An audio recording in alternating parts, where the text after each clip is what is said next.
I'm so excited to introduce you to Christina Legier-Little. She is a successful strategic coach in Adelaide, Australia, as well as an owner and baker of Little Bakery. We'll discuss how chronic pain became a catalyst for launching not just one business, but two. Christina shares her journey of overcoming obstacles through curiosity and flexibility. We also discuss ways to offset imposter syndrome, burnout, and how to remain motivated and creatively fueled up. Stick around to the end. We'll share a fun, practical exercise that we can do together.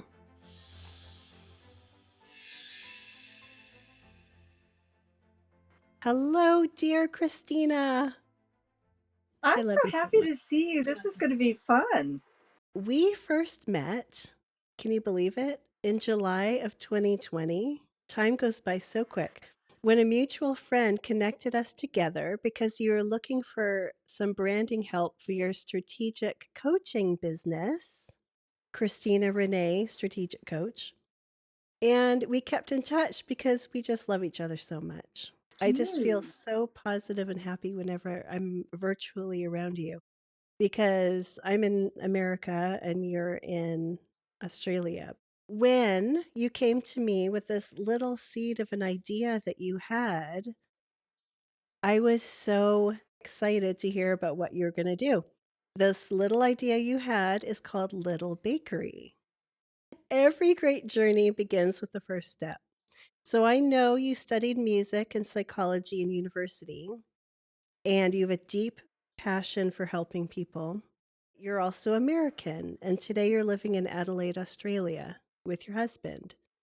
How did you get from America to Australia? And how did you get started with the strategic coaching? The America to Australia actually is quite easy just because Darren's Australian. And I'm from Missouri, which is beautiful, in St. Louis, but it was, to me, it was never really a question. I was like, live in Missouri, live in Australia along the coast where it's beautiful. It really felt like a no-brainer. And it was a fun adventure and has been all along.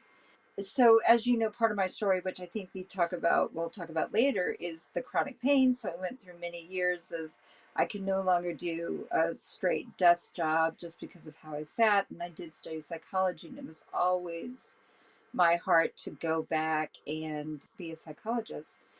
But I found it increasingly more that when I would sit with people, that it hurt. Like I just started being like, I'm gonna break down and bawl with people, and I'm not sure that's what you want in a psychologist, to sit and cry with you. Like that's not helpful. One of my therapists had said to me, had I thought about positive psychology, or and that was new from when I studied, or like coaching. And I really like coaching because it comes from a place of you're kind of doing okay. The thing about therapy that's so great is that you're needing to work through pain, right? You need to talk it out, you need to expose it, it needs to be brought to the air so it can bring some healing and reassess how you're thinking about it and things like that. But coaching is more, you're kind of okay in whatever area you're wanting to be coached in. You're not real lot of trauma, but you're stuck. And so it gets to be more of a brainstorming thing of either you need to think about it differently, or there's something else you could try a different way. And I love that. So I still get to sit with people and hear their stories. It's not that their past doesn't come up, it's not that their pain doesn't come up. It's that we then, as I hear it and think about it and what worked and what hasn't worked, then we get to go forward, right? So Mm-hmm. that's, I think, what's beautiful about that. Gosh, that sounds like such a I hope that creative answered the process in question. itself, right? Like It when you're is. describing that, that is the same fuel that fuels creativity. Because I'm guessing, I'm not a visual artist, but I'm guessing that when you get stuck, you really do need to ask questions and become curious. Would that be right? Mhm. Well, absolutely. You know, when I work with graphic design clients, you know, because you've worked with me before, a lot of it is just a ton of questions. Like I probably asked too many, but it's the questions that really like Yeah. dig in and really help you get to know someone. So the fact that you do that with your clients makes perfect sense. So I love that. You're like a little kindler of creative spark in your clients. I love it. That is the desire. It is. And I can't believe you just said that about the questions. Can I just say, as a side note about you, because I can't help but plug you, is that I do think one of the best features about you and what you do is that you are so much like a coach. Like, I have never been asked better questions than when I talk to you and we talk about branding. And Mm. I don't know if you remember, but when we were doing Christina Renee branding, you helped me really become clear. Like, some of it was still foggy for me, and I wasn't really clear on the exact, but your questions, I was like, "Oh, bing," right? I'm glad. Just by being curious. It's a very good thing. So Yeah. me asking you questions and you having to think about it, it's a lot like probably what you're doing with your clients is just for a different purpose. Yeah, So that's absolutely. interesting. Since you already have a successful career that you love and is super rewarding and you're really good at, how did you realize something was missing and how did you go through to figure out what that was? So for me, because my brain works like a coach, I often need my to coach myself, right? So there were some things for me most of my life, and I think most of us, it's a whole. We don't, we might try to compartmentalize our lives, but we're really, we're a whole person. So I'm constantly thinking about my physical health, my emotional health, and my spiritual health, and then just having a purpose. And Hi, Astro. isn't he beautiful? He's my beautiful little puppy nephew. I love him. So,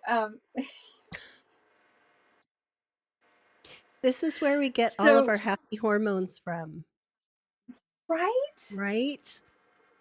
Right. I touch him a We, lot. I we pet him a totally need that. lot. We totally need that. Oh my gosh. If you know, comment in the comments below what the happy Yeah, hormones are when you're petting and loving on an animal. Okay, I would sorry, I love just to derailed know. that Thank you. because I love animals. Okay, back to I do too. you. I had a couple of things going on. So Yeah. one of them was that, again, my issue is sitting too long, and my job as a coach is all research. It's just not moving around a lot, and so that was happening. And so I was finding that I was still having a lot of pain, even though I tried to pace out my Mm. day. And then there was the that you don't get it is a very one-on-one, and you do get connection, but it's just different. I wasn't getting as much connection as I guess I need. So knowing that, I started thinking, well, what do I love? And I will say, I wanted to do something with myself before I started having enough strength physically to get into my coaching again, that I started baking, and I just started visiting my neighbors, passing out to my neighbors, because I'm like, well, I want to move around and I want to bake, and I want to bake American stuff. And so I started giving away to my neighbors. And then I started strategic coaching, and I still did baking. And then it became, okay, I like wearing people out of who I can give away product to. Like how many cakes And can we eat in a week, Christina? right, like I can eat a lot, but I still have a limit. They'll be like bringing them to work, bringing the brownies to work. I was doing that, like, so much stuff to Darren. I'm like, you gotta take this in. You don't even understand. Like, you gotta get this in. So it became a thing of, I started thinking about the fact that my unique experience is that I am American and I love American sweets, and there is a Mhm. difference. Um, it is quite a big difference between the two, and not so much visually or anything, but the just how we do things. Like even cookies, like most of their cookies are called biscuits because they are dry, because they dunk their cookies in tea. And so they don't have soft, almost cake like, soft cookies. So even like things like that, they're different. Um, and so I started thinking, well, wonder if I just started baking and selling instead Mhm. of just, and I still give away, but like doing that. And so it became such a nice balance of getting to sit and work and meet with people and talk with people, and also moving my body and baking. And then I got to start becoming part of the community, which I love. Oh, that's so good.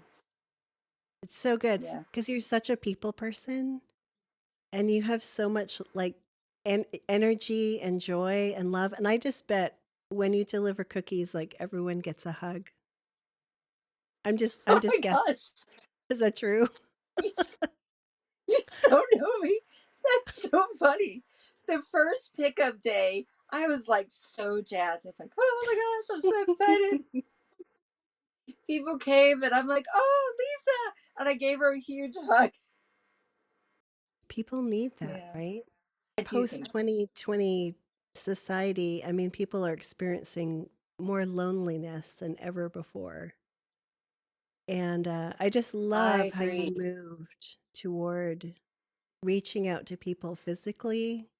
And, I could just imagine that you bring so much joy when you see people, right? You do miss. You have to keep that balance, don't you? Of we do need each other. We You do do. need that conversation, and even arguments which are healthy if they're done in the right way. It's still a connection. It's still Yeah. formulating ideas. We forget how much all of those different connections are really needed. Yeah. Tell us more what that first week was like.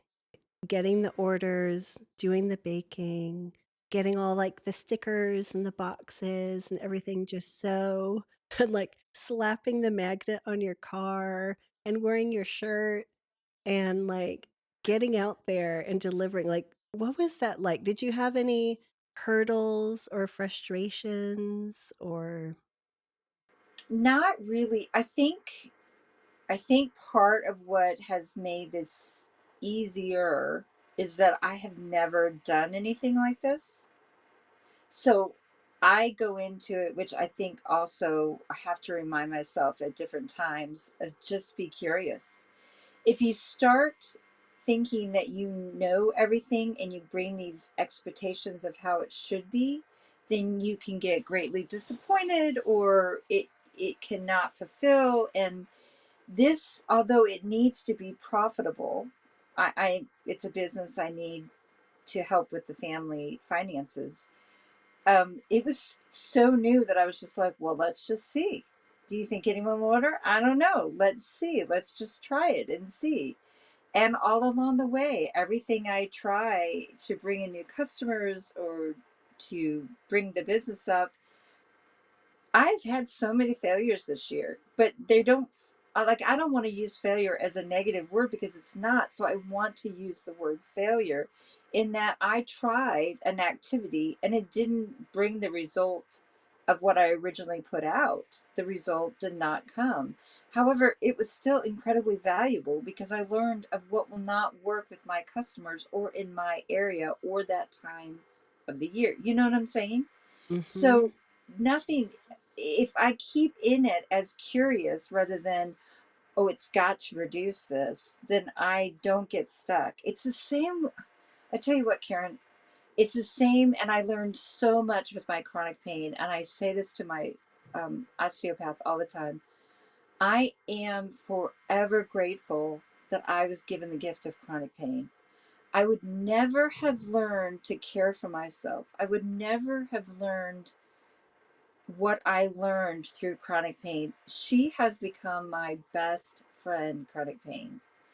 And only because part of it was that you had to keep being curious. The more you thought, this shouldn't happen to me, there should be an answer, there should be a, once you put shoulds into it, wow, you shut down. But when you open up and go, okay, well, did this work? And why did it work? Did this not work? And could this be the reason? And so that first week, I just remember being so excited because I had no expectations. I didn't know what to expect. And I was so giddy to have people come to my door and pick up their goodies. I was so giddy to deliver.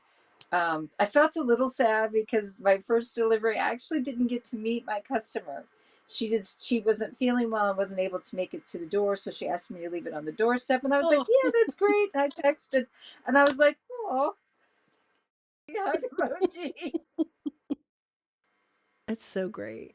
I was just thinking when you were talking about how um, expectations are dangerous. They can lead you into a real dark place, especially with chronic pain, right? Yeah, right. And I just think it's so interesting how you turn something that could be so debilitating into, again, a creative problem solving spirit where you're like, you know what?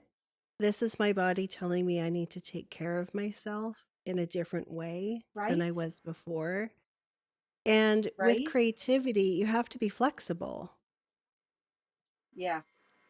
Having the expectation and being in like that dark place and being disappointed rather than being open and creative to your beautiful impossibilities, right? Like you always say.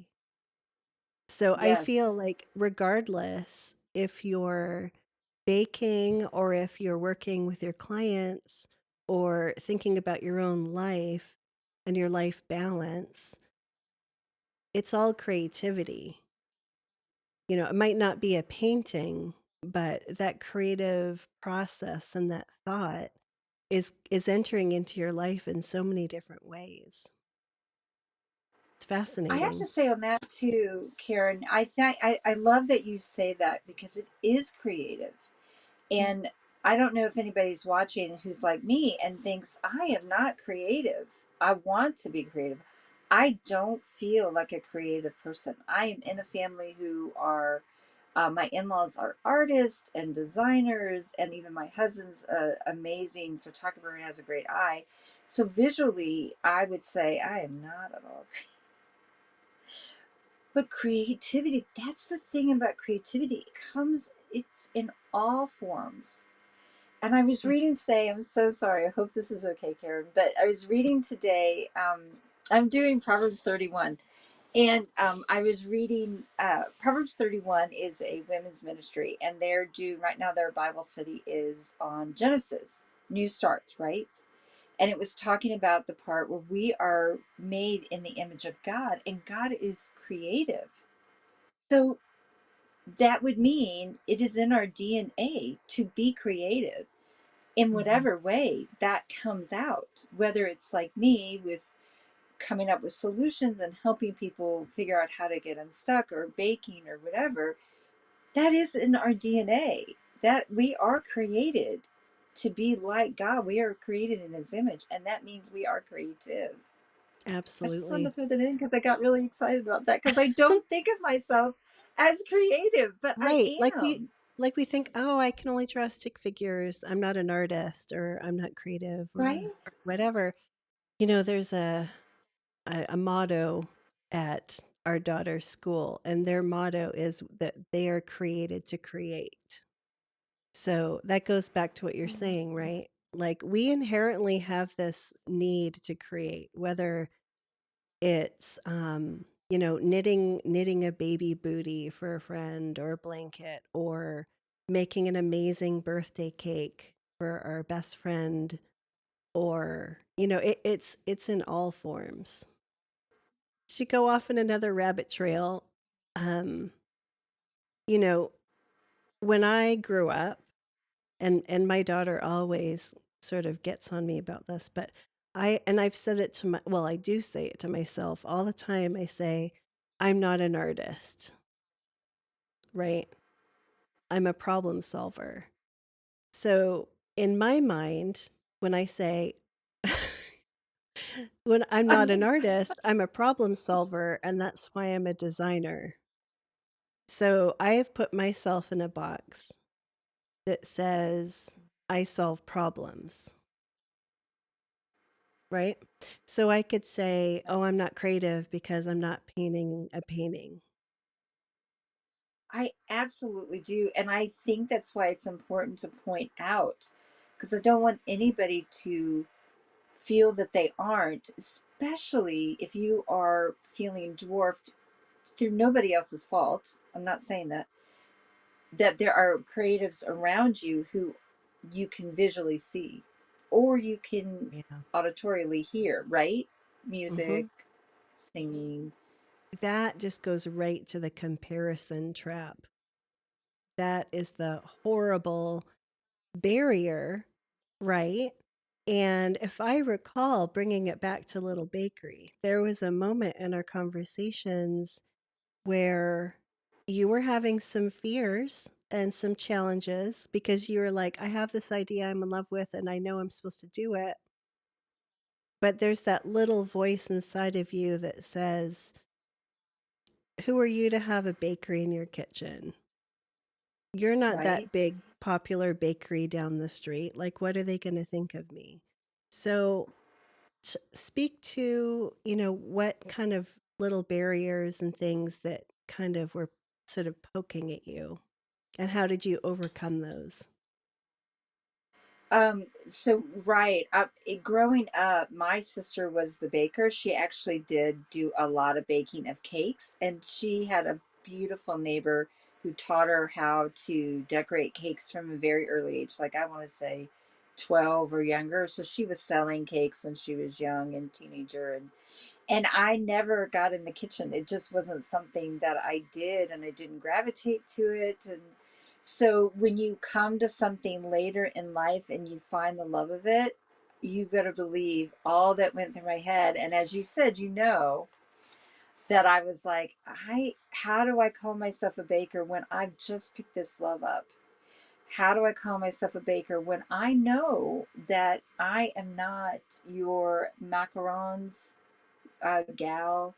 I am not your baked Alaska gal or anything that is That what would I be would hard. deem fancy. Right? You're in Australia, excuse, excuse me while I bring out my blowtorch. right? Anyway, sorry. Okay. But I do have one for my s'mores because I do. Oh, okay, regroup. So I'm not this fancy baker, but I don't. So I kept having to remind myself that I don't want to be either. Like, I Right. know that this business works here because one, I'm making American sweets. I'm not trying to reinvent the wheel here. So brownies are done here. So I don't really get into brownies. I don't do brownies very often at all. It has to be really American, like s'mores brownies, which I recently did, and that was very good. Or no, Mm-hmm. no, no, I didn't do s'mores. I did fluffernutter. I did fluffernutter brownies because you wouldn't find that here. So, and the other reason that I works here and it wouldn't work in the States is that it's probably something that your mom or something would do in the kitchen. But that's what I grew up on. Those lovely, very 70s, 80s, gooey, really good, not all at all good for you sweets.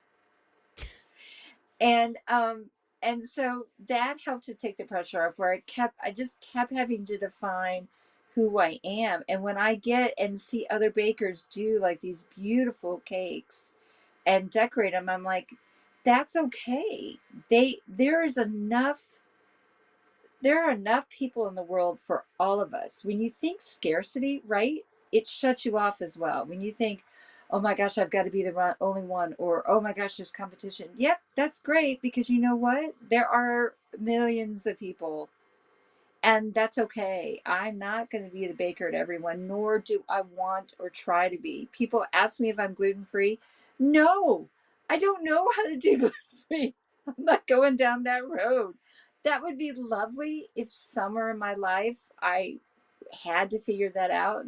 Why would I interfere on someone else's who loves that and embraces gluten free and does it so beautifully and brings that to people who need that? That is not in my or in my brain. I can't.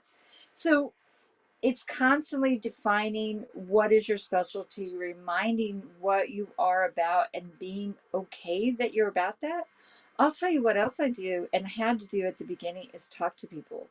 I constantly talk to people who I felt like would give me encouragement. And if it was a criticism, come with to me with ideas. Don't just criticize the idea. Like, I only talked to people I knew that if they had criticisms, they would also come with, have you thought about doing this instead?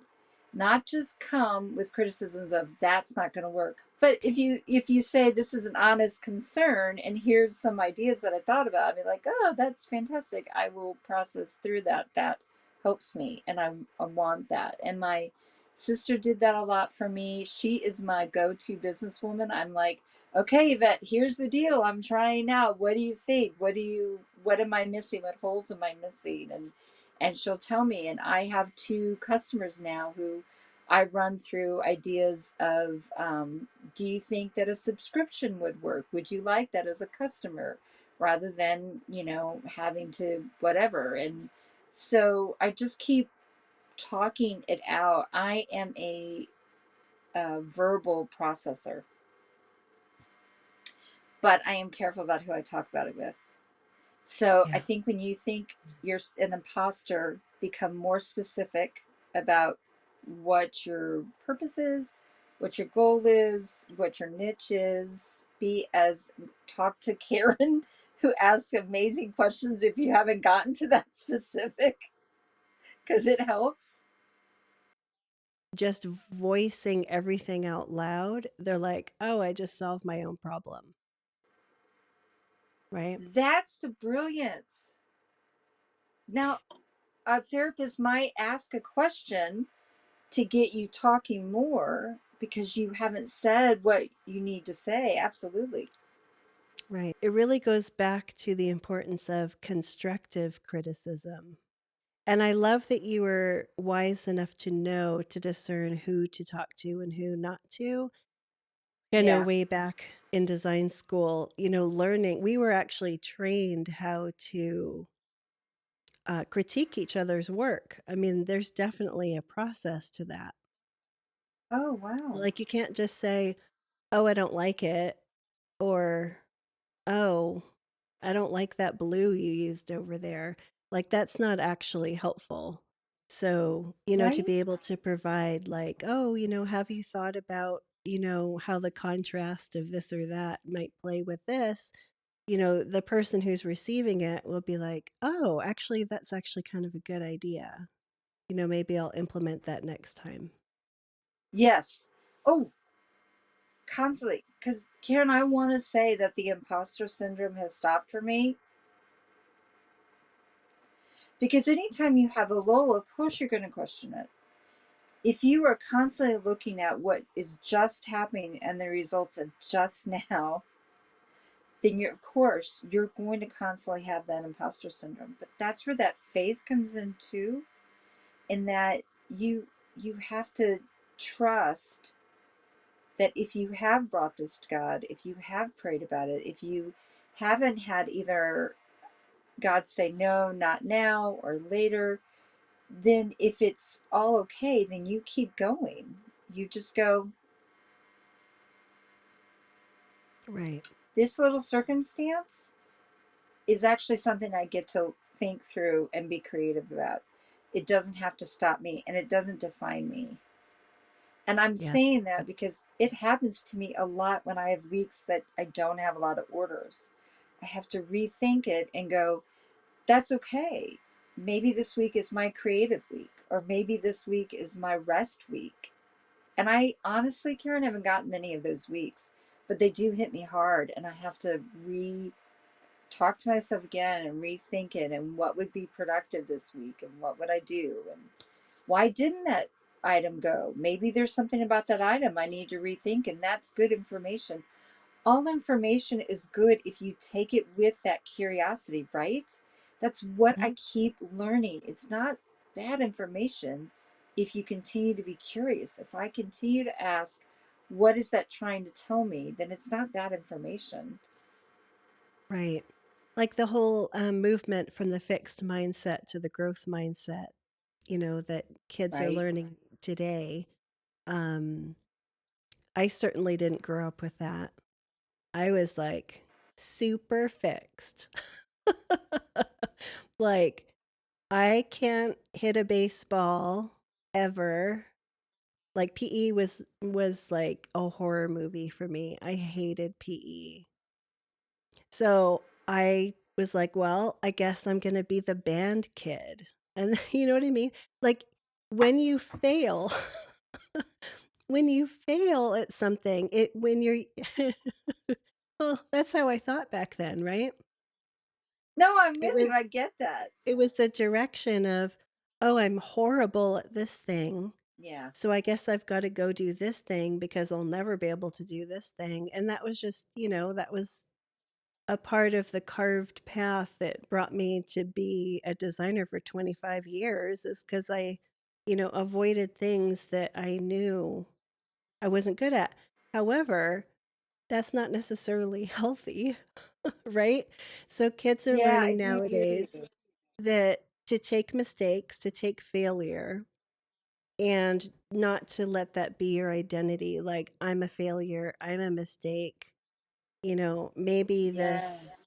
this particular project didn't meet my vision in my head. So, that's okay. It's not a reflection of me. I'm just going to do, I'll adapt it or try a new technique or whatever next time. And that can be Wow. And what applied you to just anyone in business and life. Well, and I think you just said the key. Sorry, I just thought that was so profound in how you said it. You originally said to take mistakes and failures. Then, in the story of the kid who did it, and they would say, "Oh, I failed," or "I'm not this." It's not identity, is it? Like the things we used to think about. Like I was sure in elementary school that only the popular people, the reason why they were popular was because they could play baseball. Right. I get that. And that caused a lot of anxiety in my little self. I mean, anyway, I'm still Right. working through it. I believe I believe it because it was attached to your identity. That I Mhm. think that's the growth thing that you have to that if we remember that the growth is in this isn't my identity. It just isn't. It's just it happened. Like you just Right. didn't play baseball. It wasn't your thing. Or here's my other thing. Sorry, this is such a fun topic for me. Like I think about exercise and that how much I hate exercise. And someone tells me that I need to exercise to lose weight or get healthy. And I'm like, yay, yes, I've got to. But I know I'm never doing it. I know that if exercise, it's the weirdest thing, but if the word exercise is used, but you say to me, have you? What about just moving? Like my osteo started by saying, it's okay. Walk just to the mailbox and back. And I was like, that's okay. That's like a victory. This is before I was strategic coach. That's a victory. Absolutely. Go to the mailbox and back, and that's all you have to do today. But in our heads, we're like, surely I've got to do exercise and it's got to be 2 miles or more and it's got to be a hard run and you know, so that's why I think it's so important with the growth mindset to think in other forms and other verbiage and that it's not identity and it can look different. And I don't use the word exercise, I use movement. And I don't think of it as in trying to lose weight, I think of it as in taking care of myself. And I love that was that. a tangent, but I just get I excited about it. When you were explaining that, my immediate thought was I was imagining you doing one of your baking dances. So the viewer will have to go on to Christina's social media. But when you start baking week, you are so full of joy that you like dance. You put on a song, you film yourself, and you're like, I'm gonna you I mean, it is so inspiring and so sweet and encouraging. And that is bubbling up from happiness. You're not Yeah. thinking, oh, I've got my quotient of exercise today. You're thinking, I am Yeah. so excited and inspired that I just can't even stay still. I love it. Yeah. Yeah. It is. It is all in how you think about it. It really is. And I do love to bake, and I do love to put my little apron on and be like, "Woo, it's going." I just feel so happy when I watch you. I'm too far away to even eat your baked deliciousness. I will never be able to Someday, eat one of your desserts unless not unless sure. dry Someday, ice makes it to America from Australia. and hand bring it. That would be better.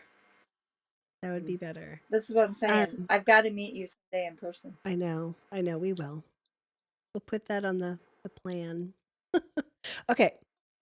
Once we have the big dream, the harder part is outlining all the steps involved. Because you're Yep. like, "Oh, I want to do this thing. And I am, you know, this is my world because I'm constantly coming up with ideas. And then I'm like, oh, what are all the steps that I have to do to actually make this happen? So what did you have to do when you after you had the exciting light bulb moment about Little Bakery? Like what were all the tasks and things that you had to think about to make that a reality?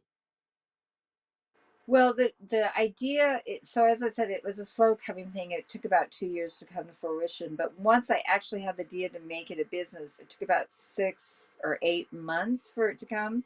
I took the first four in just trying to figure out what was my niche, what did I want to do, how would it look. So I had to figure out, am I going to be one that puts their product out and people come and buy?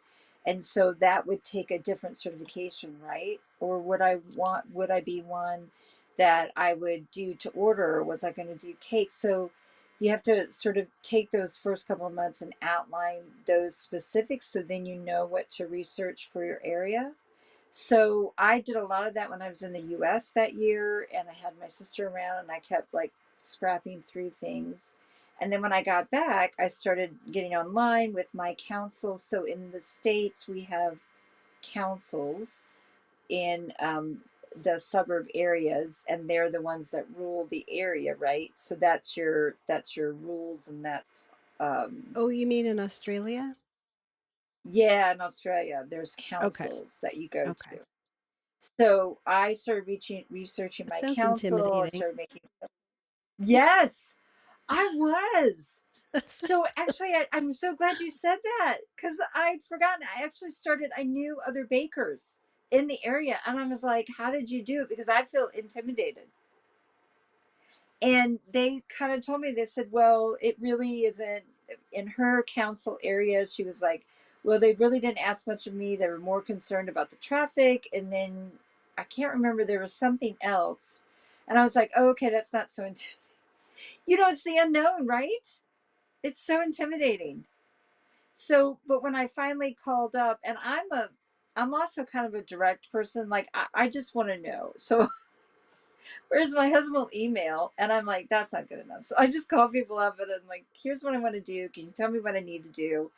And of course, I want to talk to people, connection. And so he kind of outlined, who then moved me to the environmental side, who needed to see my kitchen.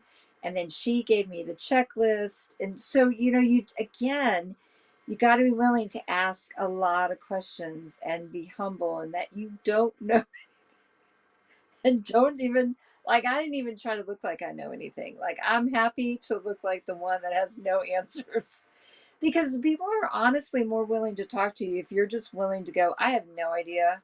So whatever you can tell me, do you know what I'm not asking?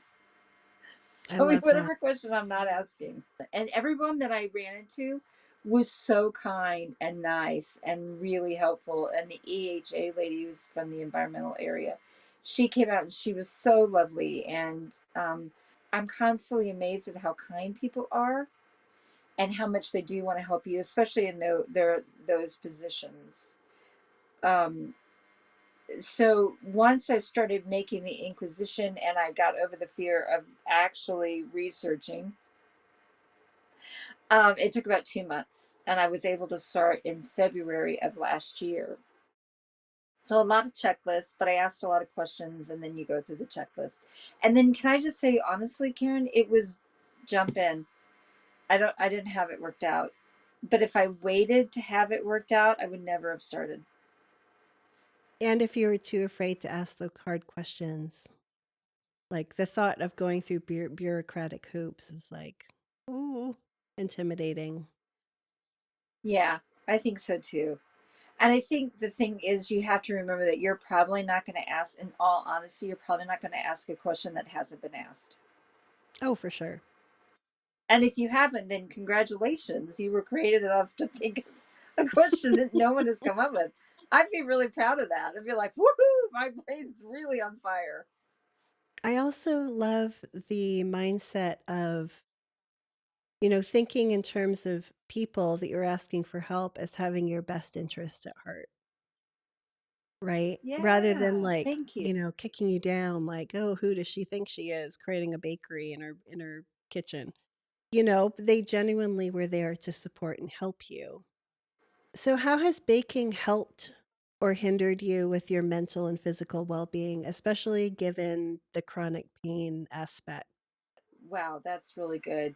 It has brought answers, well, not answers, let me say tools, but also has brought up new things that I'm having to work out, which I find interesting. And I didn't expect, and I did. So, in with my body, with my chronic pain, it was so good. My body responds really well to moving around.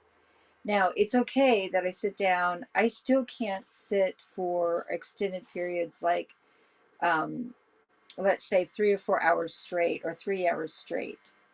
But also, the other side is the recovery will be much shorter. Like, so when you're dealing with chronic pain, this is why I love chronic pain. You're not just thinking about how long can I do something, you're also thinking about what's the recovery. And so you make your choice, right? And that's what we do every day. Everything is going to cost us something, or everything is going to have some sort of reward. You just have to decide, do you want to take that on? And that's intentional choices. You're making a choice whether you make it intentional or not. But when we're more intentional, we're ready for what's going to come, right? I hope that wasn't confusing Yeah, that and that makes made sense. sense. I see it, chronic pain. I mean, brilliant. So good. See, Such a someone good would hear, teacher. "Oh, I love chronic pain." They'd be like, "What? What is she talking about?" But it's just really brought a completely different level of clarity to you about yourself and how to really treat yourself better. For those who have chronic pain, I just want to be clear, because Mhm. where I am can look like this is where I've always been. It was to a point where I couldn't even drive, and I wasn't out of bed at all, and I couldn't see out of my eye. I mean, it was quite debilitating and bad. So it was a long process back, and there wasn't any medication that people could give me, and there wasn't any, like, I didn't have any tools. There wasn't anything really, because it was all nerve, what do they say, my nerves were getting wrong messages, like they had gotten dysfunctional, and so we're getting the wrong messages. They thought there was a problem when there wasn't. So the pain was real, but they were Yeah, alerting me to something that wasn't there, right? So there's nothing to give me. There's because there wasn't a cause. It was just the nerves were saying something's wrong, take alert to it, and there wasn't anything wrong with my body. that's really So difficult. yeah. So is it? And I think it was hard. It was interesting. It was hard for my family who wanted a pill, who wanted a tool, and kept me going to specialists. And for those who go to specialists after specialists, you know, you come out of there crying a lot because people look at you and just go, well, that's, I mean, you're complicated. Like, Yeah. thanks, not helpful. Love the feedback that I'm complicated. And to finally find an osteopath who got me sort of re- reversing what had I'd gotten into was brilliant, but it took years, years. And that's okay. I needed that time to work that out. I had not cared for myself like I needed to. So thank goodness I had those years of just having to figure it out. And literally, without the pain, I would have gone back to the old ways. It Right. is such it is a hard motivator, but it was necessary for me, and I'm so thankful for it. So I don't minimize pain. I don't minimize people who go through chronic pain. Everybody has a different. I'm just saying this was my That's little really path that's really to impactful. it. So And like I've said before, I think is that that's made you uniquely positioned to help people who are struggling, I agree. especially with the chronic pain mindset. I know from personal experience in my family that when you have something that no one can figure out, they say you should have a counselor, right? So that's important. That's the mindset piece where, okay, this is a part of your life. You need to learn how to live Yeah. and how to live with things that aren't necessarily going away. So you've gone through that journey. So that is really um, that's really inspiring. I mean, for me to think like when I'm cooking like Christmas dinner or Easter dinner or some long thing in the kitchen, I don't like standing in front of the stove like forever. This Christmas, I was like, all I'm doing is washing dishes like all the time because our dishwasher broke. Oh my gosh. So I just felt like I was washing dishes for like hours and hours. And I know that sounds super melodramatic, but I wasn't the happiest. I mean, I was happy, but I was kind of like having a pity party. The only reason why it was okay was because I was like, well, I'm just going to put on a podcast and like, music Oh or yeah. whatever, you know, tool to make it better. But me in my wimpy little state, I think about you standing in the kitchen for hours and hours. Like, I don't even know how you did it. Like, do you have special mats, like those shock Oh, absorbing mats on the ground or anything? I actually need to get those. I have three different tennis shoes that I rotate. So I Okay. don't wear the same shoe every day. I rotate the shoes so Oh, that that's I'm interesting. my body is. And when I first started, I don't have to now, but I tried to break it up. So everything for me with my body, I need to plan and prepare I love that. and give myself time to get into it because anything new my body overreacts and it because it's just oversensitive. So yeah, I did like I would prep the night before any dry ingredients or whatever. I would prep the night before, or any cold, I would prep the night before and put them in the fridge and then let them come to room temperature. So yeah, you just sort of start figuring out how can I break this up for my body. um, but that was the good thing too because I needed to continue. Here's the hard thing: when you are trying to come out of chronic pain or you are trying to it's emotional as well. You can't not expose yourself to something that's hard for your body or your emotional side. That that whole idea of just taking it away doesn't work in the long run. There are times you need it because your irritation of your emotions, or because I have a lot of trauma in my past, Karen, and I, you know so I still do a lot of therapy personally. It can You can get to a state where you're irritated emotionally or your physical is heightened, and I do get flare-ups. And yeah, those times you have to remove those things completely or limit them a bit, because you can't handle it. But to remove anything completely, then your body doesn't get stronger, it actually gets weaker, or your emotional side gets weaker. Does that make sense? You just have to come at things kinder, more compassionate, and leave them in, knowing you're going to get a little irritation, and that recovery, be a little kinder to yourself in that recovery, and then you'll get through it. And do you know what I'm saying? So Mhm. I um, did. baking was really like that for me. When I first started, I really struggled again with my neck because of how you do repetitive things and you're kind of like this. Yeah. So it's oh, I'm not, and so then I talked to my astu and she's like, can you break it up there? And I started doing that. And so you just constantly again go back to your people and say, this is where the trouble is. How do I deal with this? And someone else can look on the outside and go, oh yeah, okay, so do it I this way. love that. So she probably told you, you break don't try to have like a marathon Yep. situation, but like to break it up into strategic little steps like you were saying. But I was thinking about how like in creativity, there's sort of a self-care aspect of that too. You can get burnt out, right? Using myself as an example of creativity and self-care. I mean, it's taken a long time to, figure this out, but for me, like since I do this every day pretty much, listening to people, Yeah. coming up with design solutions for their unique needs and, challenges and things that they're trying to do for their business.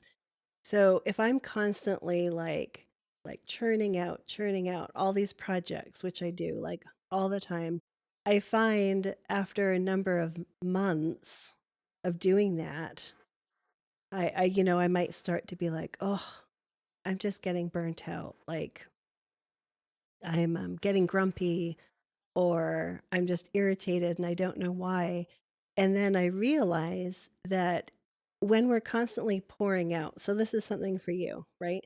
So when you're working with your clients and you're like making all these baked goods for people, it's kind of like this outward energy, like you're creating, and you're pouring it out for everyone, whether, it's for your husband or Astro the dog or all your bakery clients or your online, coaching clients. If you're emptying yourself out all the time, you're going to get burnt out. So you have to think of ways that you can feed back that creative spirit, like that creative spark again. So in terms of like the creative juices that are all poured out and your cup is empty, that could look like, for me personally, music, things in another genre that are totally different, like watching artistic movies that are beautiful that just make me cry, like Song of the Sea. Oh my gosh, by Cartoon Saloon. It's a very beautiful um, animated film that is like all the textures and the way it was done, like that just fills my cup back up, right? We all need to have those things that we can like put back into our little cups that we can then continue to like have that, fuel to like, oh, I can do this again. Like for you, for your bakery business and your coaching, is there anything that you like to do that sort of fuels you back up? I know one thing that I saw on your social media. Um, I wasn't stalking you or anything. I was just like, I just love Christina so much. I'm just going to see everything that she's up to. But I noticed that you love going to the library, and I love going to the library. That's one of my things. I go to the library, I go to the children's book section, and I can be in there for 4 hours looking at kids' books, and Yeah. that just fuels me up like nothing else.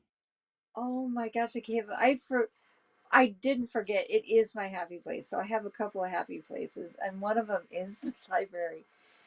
And I think it's just I can't believe you said the kid thing. One of my favorite memories as a kid, and I don't have many. I don't have many memories. Um, is that my mom would take us every Saturday, and the kid library portion is always done so cute, right? It is so beautifully geared specifically for kids.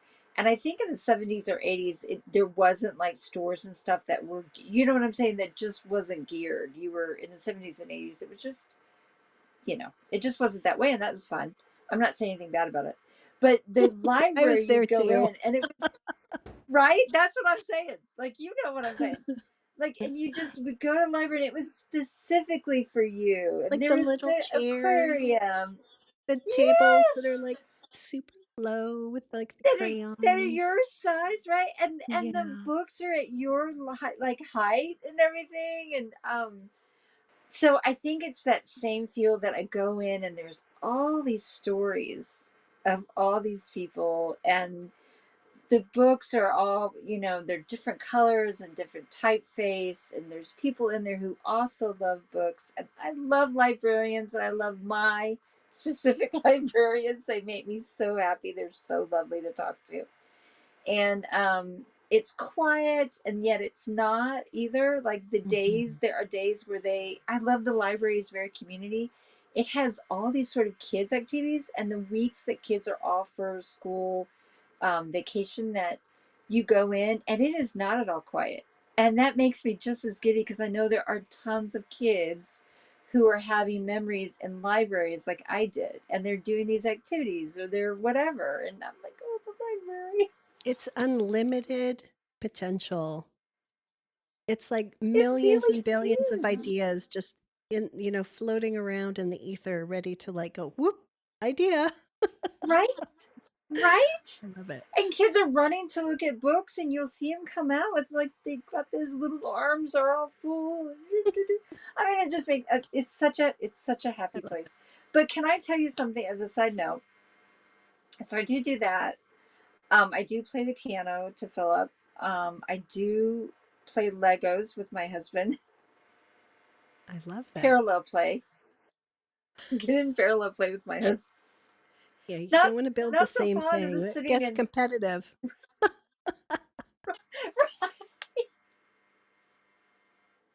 And we play Don't put games, that anything there. where I can, even there, anywhere I can play like parallel play with my husband, because he's just not fond of sitting staring at me in the eye and talking, and I like that. So if I can get him into parallel play, There's psychology at we'll work talk. there again. They say that with teenage boys too. Actually, maybe, well, just teenagers in general. It's less confrontational if you're like walking Yeah, beside each other. And that's why the best conversations are in the car, right? Because you're driving, you're like talking. Yeah, there's something to right. that. I I love do that. think that I'm quite intense. Like, for women, I don't think I'm that intense. Like, I can be. Like, if you're talking to me, I am going to give you 110% of my attention. I think Lego is the most genius toy ever invented. And even though the kits are really cool, I kind of feel like that stifles creativity. Yeah, That could be kind of a hot debate, but I feel like it's more creative to build something without a step by step guidebook and a predetermined, this is what you're building. I mean, it's still fun and it's good for following directions and being like exact. I mean, it is fun. Like, oh, I'm looking for this particular color with these two little prongy things and it's like going in the right spot. I think it like releases a dopamine response. It's like jigsaw puzzles, right? Like when you find that jigsaw puzzle piece and you plop it down in there and it fits perfect, there that's like social media programming, when we get those dumb little, yeah, notifications. It's the same chemical in the brain yeah. I agree. and more social. And you Um, guys like playing board games too, don't you? Right? I do, and I'm so glad I got Darren. He doesn't enjoy card games. I like card games, but again, and again, I'm not. Can I just want to say I'm not good at any of this, but I'm doing it for the social. Right. So that, so me winning or not, like that, like what does it matter to me? I don't really care. I'm doing it for the social aspect. And it's so lovely. Is your The husband like you said, competitive? yes. Not Yeah, mine probably too. with me because like, are you first No, Chad? no, my husband's competitive. Chad, yeah. I couldn't care less. When I when I Right. play a board game, this probably won't surprise you, but I don't even like pay attention to the rules of the game. I'm just like, woo, let's just see how it goes. I'm really not good to play board games with because I have no patience for listening to like. And my son, bless his heart, he will like read every rule out loud. Like he'll read the whole package, and I'm just like, I've already forgotten what you said 2 pages prior. and, then, and then my husband's like, if something's confusing, he's like, where's the rule book? Right. So I think that is an interesting creative conversation that we don't have to have right now, but let me just pose it. You are very creative. And so it makes sense to me that you would go into games and it would be like, let's just see. Now, it wouldn't shock you if you know me to know that I like baking because baking generally you don't go into it and go, let's go see. Baking right. is like measuring, it's precise. I like that. And I find that if I have structure in place that I cannot get around, and if I understand the science of it all and figure it out, I'm more creative. Well, you're gonna have For a lot more me, success. You know what? I just realized something. Christina, I just realized something. This explains so much because I actually don't like baking. I like eating right? baked goods. My daughter, she's amazing, the most amazing cakes, but I don't have the patience to actually bake myself, and it actually irritates me. And maybe that is because it's so exact.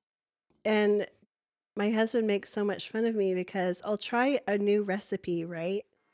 I look at it, but something happens where I just stop measuring and I'm like, I'm sure a lot of people are like me. You're just like, whatever, I'm just gonna like throw in extra spices and just like, and then he'll always It'll all say, come well, out. did you follow the recipe? I'll be like, no, not really. It's like, okay, so that's why you're disappointed because you didn't follow the recipe. If comment See, that below makes sense to me. if you're like me and you have a recipe but you're like, nah. Okay, if you're like Karen, put Karen. If you're like me, put Christina. Let's just see. I have a friend like you that bakes really well, and I'm constantly in awe that she gives me stuff, and she's like, "Yeah, I just threw stuff in." Well, I'm like, I don't even that's a how miracle. I don't. How are you doing that? How is it working? She says a lot of times it doesn't. Right. Well, with baking, I mean, the baking powder and the soda, and I mean, it could just actually, that is a perfect segue. And we didn't even plan this to our I know. practical exercise for the viewer.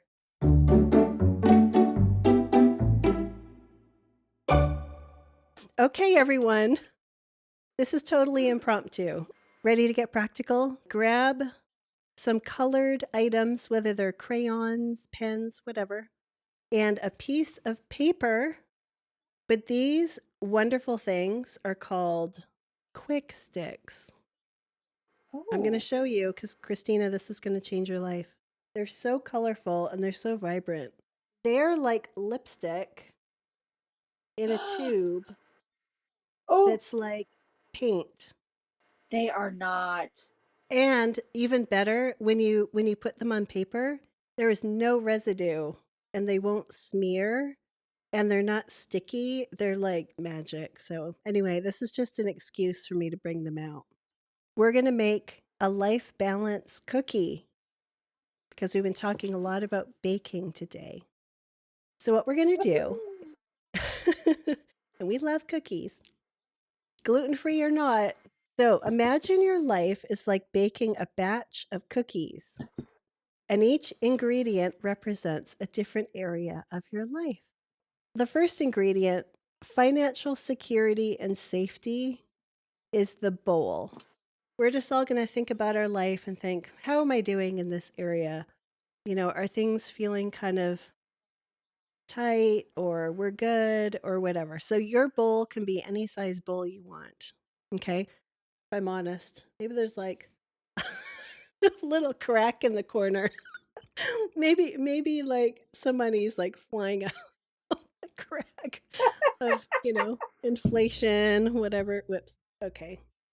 This little YouTube channel's just, it's like amateur time over here. Okay, so we got our bowl.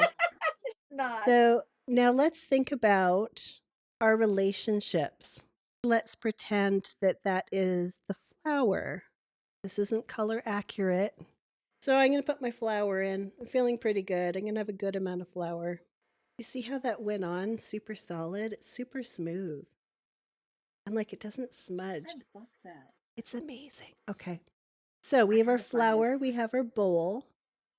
Personal and intellectual growth. Are you just going to work every day? You're putting in your 9 to 5, and every day just kind of feels the same? Or are you like super pumped about 10 different podcasts and books, and you're like feasting on them like crazy? Okay, I guess I fall in that category. I'm constantly reading and I'm constantly researching. But you might be feeling like, oh, I need some inspiration. Like I've got some things I want to do. So let's pretend that is sugar.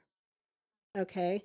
So I'm going to draw in like, oh yeah, I got a lot of sugar in my life. In fact, I'm going to do a video on how to handle an overwhelm of information. Would anyone be Ooh. interested in a video about that? Okay, yeah, me too. I got to figure it out because I'm constantly inputting and inputting so much good stuff that half the time I'm just overwhelmed and I do nothing with it. Information you don't use is why like pack it into our brain. We may as well use it. Okay, Yeah. the next one, community involvement, like serving the community. Let's pretend that's salt. This is not a Karen recipe or a Christina recipe. This cookie isn't meant to turn out like a real cookie. I think everyone gets that this is analogy time, right? Okay, so salt, community involvement. I think I'm involved, but I'm not as involved as I would like to be. So I'm just going to have a little bit of salt. Some of you may be really involved with the community, like serving all the time, getting out there, delivering cookies to your neighborhood, to your community members, like Christina is. I just have a little bit of salt, but I think I would like to have a little bit more balance in that area this year. Spirituality, whatever that looks like for you. We're not talking what kind of religion you are on this channel, but do you feel like you have a connection with something that is outside of yourself in a healthy way, where your faith is, you're on a solid foundation?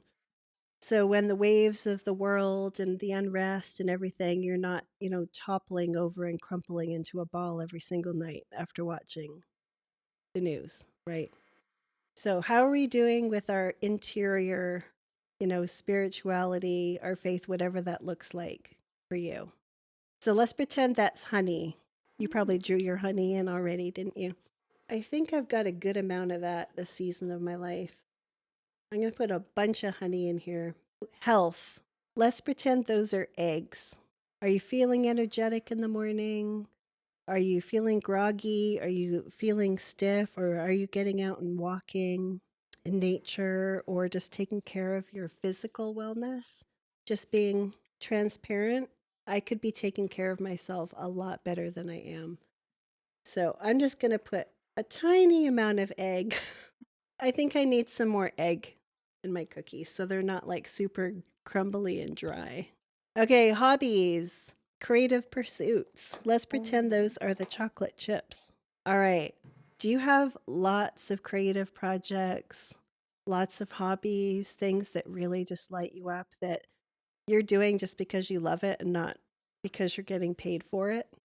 I have a lot of hobbies and a lot of things I love to do, but am I actually doing them?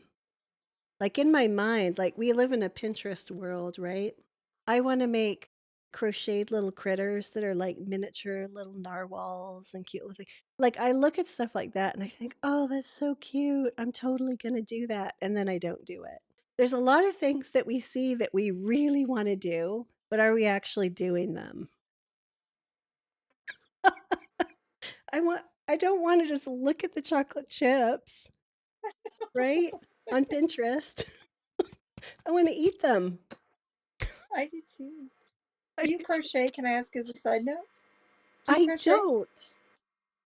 But my daughter does Oh, but you everything. could. So I Oh, watch her yeah, she. crochet. I see her creating all the things and I'm just like, wow.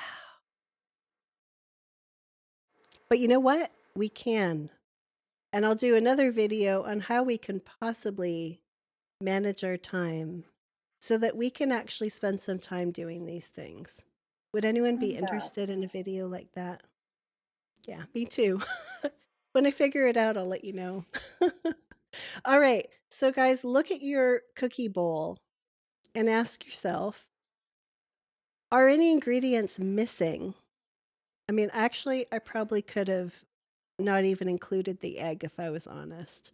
Are there any ingredients Uh, that are missing and or that we keep forgetting to add in? Is your life feeling too mm, bland, mm. too sweet, too dry, too crumbly because something's off balance? Write in the comments, share what ingredient have you been missing in your life recipe? And what's one thing that you can do this week to bring it back into the mix? How did you do, Christina? How does your cookie look? Or if it's too Yeah, private, you I'm don't have gonna. to share. No, no, no. You don't have to share your Now cookie. I did. I did. What? Well, I'm writing notes to myself. What you Oh, I love asked, that. I'm writing and responding. So I started drawing the egg and only had half an egg. So realizing that I'm not really We're paying both attention to low my on health as much. eggs. Community. I think I want. I know I constantly need to be more community, and yeah, I hope this was helpful to anyone who happens to be watching this video. Let us know like what your big takeaway was. But I could talk to you forever, but to wrap this up, I know. thank you, Christina, for your very generous time today, as well as the biggest gift that you could possibly give to me. Do you know what that is? When I had the crazy idea to create this channel that is so scary to me because I cannot stand this camera and how I wanted to interview people who I admire, who are super inspiring on your creative journey, you were like, yes, Sunday or Monday, I'll be there. And I was like, oh man, that means I have to commit, right? Because my It's real. immediate response was procrastination. Like, oh, I'm going to get scared. Oh, maybe I'll ask her in 2 weeks. Oh, I got to get everything ready. And then we'll never do it. So Yeah. thank you for being bold and brave and courageous on my behalf when I am not normally bold and courageous. So that was such a gift. You have no idea. So, Christina, do you have any final words of encouragement for someone who's on the fence about taking a big leap into a creative project? Yeah, there are probably a lot that are running through my head, but you know what I keep thinking about right now? And I think it's because of what you just said. Don't try to do it by yourself. I mean, Mhm. this is obviously on me. This is my business. I have no other bakers. At no point in this journey have I been by myself. I've reached out and I didn't know that I was offering you anything. You asked, I love you. I think you're amazing. And so I was just like, yeah, let's do it. But that's the thing, isn't it? We need to partner with people who are just going to go alongside of us. This is what I have to offer you, and if it's useful to you, great. And just so don't go it alone.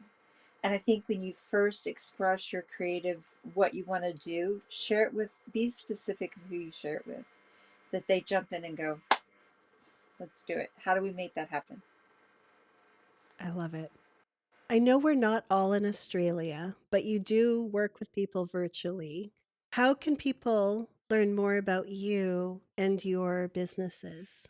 So I am now on Linktree as well. So you have all my socials. Well, thank you so much, Christina. You are just a gem, and I just hold everything, all of the wisdom and experience that you have. I'm just so grateful. Virtual I hug. know. Thank you so much for joining us today. If you've loved this conversation and want more inspiration, don't forget to hit like, subscribe, and share with someone who needs a little encouragement to start their creative journey. Until next time, stay creative and courageous.